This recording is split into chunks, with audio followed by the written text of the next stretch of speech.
What makes you go faster? Do you need to go faster? Do you need to be a high-performance machine? Now, behind me, I've got two awesome tractors, which technically are garden art. They don't go anywhere. If you talk to people who know tractors, they'll tell you that they are high-performance machines. But aren't they a good analogy for what humans or how humans are different? So some people need to be a tractor. Some people need to be a truck. Some people need to be a four-cylinder car because they need to travel long ways and not burn up very much energy. But ultimately, don't we all need to perform at our very best?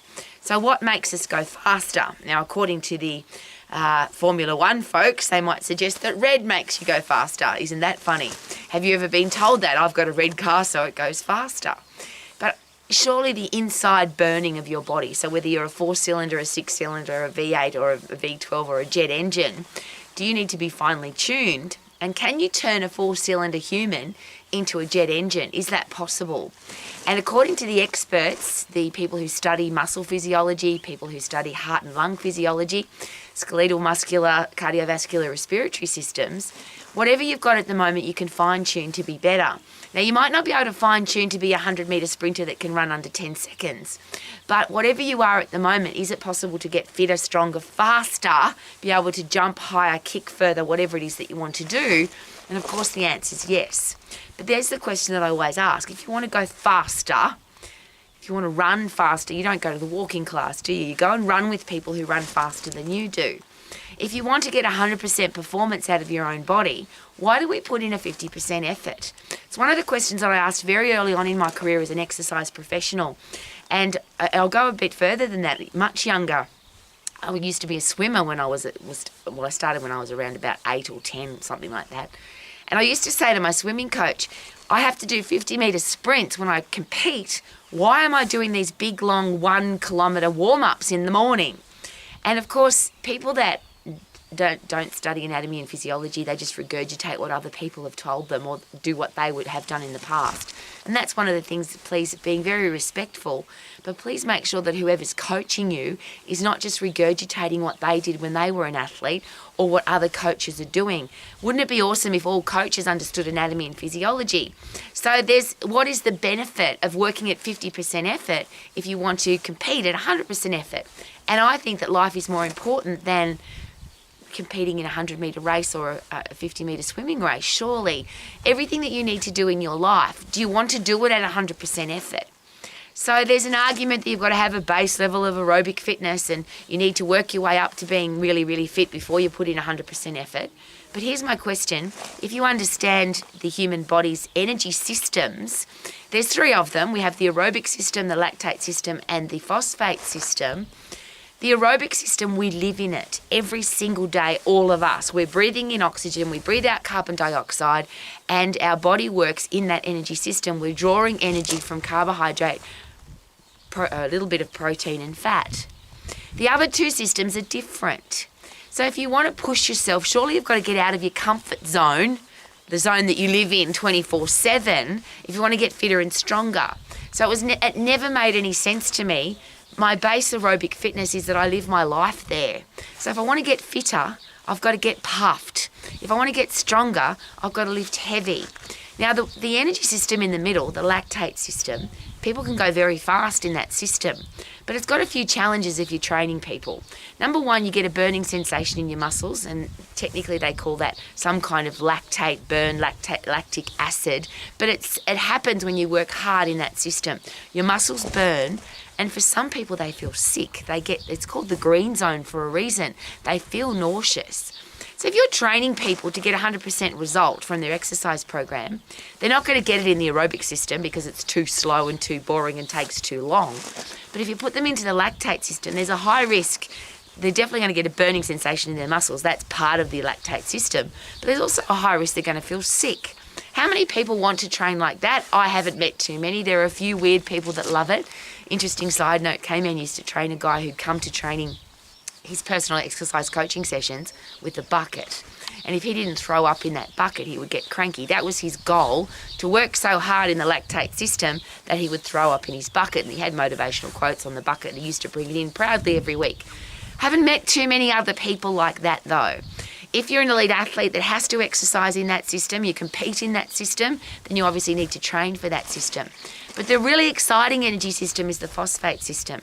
It's the fight and flight energy system where if your body's under threat, if your body's under stress, your body gives you 100% of everything that you need to get away from the threat, to kill the threat, so that you can survive. It's called fight and flight. I'm sure you heard it in high school. It's 100% effort. You have to get 100% result to get away from the threat or you'll die. To kill the threat or you'll die. So your body gives you everything that you need. Now, the beautiful thing is you don't need to warm up for that. If you've got a wild animal chasing you, you don't stop and say, excuse me, I've got to stretch and warm up first. Your body just goes, go! It's called stored phosphates, phosphate system, so that your body gives you everything that you need. Adrenaline, epinephrine, cortisol, high heart rate, high blood sugar levels. Your eyes dilate so you can see everything around you. Everything about that system is 100% effort. Now, we don't get into that system very often anymore because we don't fight wild animals and we don't have to run away from wild tribes or fight wild tribes.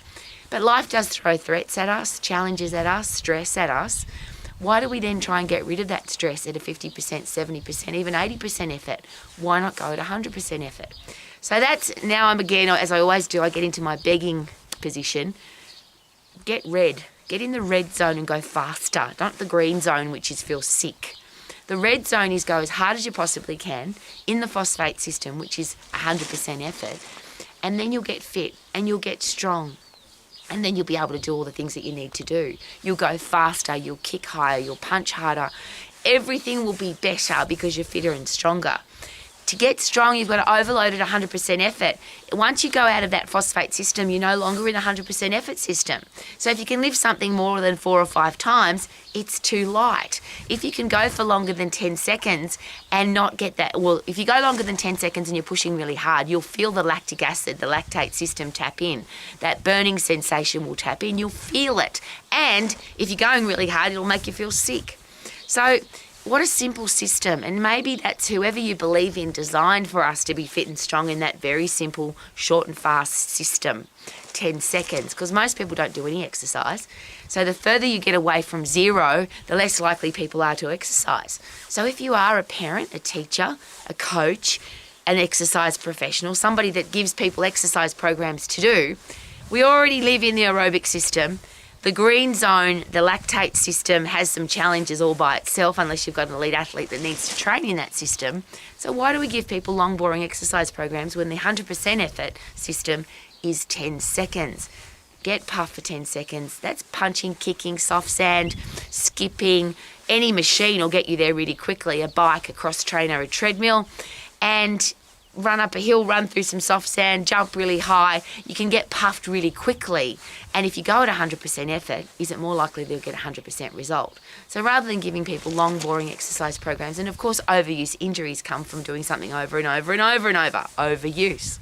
So why not pick an exercise program that's short and fast and safe and effective, gives people very fast results in a very short period of time, and ultimately the two major benefits is you'll have a healthier brain, because once you've produced epinephrine, adrenaline, cortisol to get away from the threat, your body then says, you're a legend, let's produce dopamine, serotonin, brain-derived neurotropic factor, endorphins, oxytocin, norepinephrine, all the things that make you feel good so that you can live your life to the max. So that's the brain side. But when you're really fit, of course, now you've got a body that burns up calories really fast. You've got a fast base metabolic rate because you've got more muscle, or you can maintain the muscle that you've lost because of aging. The whole big, massive package of benefit is that 100% effort gives you 100% result. Fast metabolism, happy brain, healthy body, because obviously your immune system's built inside your bones. So if you've got strong muscles and bones, then you'll be able to fight germs, bugs, viruses and diseases. Your digestive system will work better. Your hormonal system will be healthy, so less likely to be emotional, less likely to eat emotionally. Your body will just love you. Get puffed, get fit, lift heavy, get strong, do it short and fast. Do it safely, and of course fast is safer because you don't do it too many times. And then is it possible that you could live the example for everybody else because you are healthy, fit and strong and living your life to the max. Super-duper-doo, how are you? Going faster!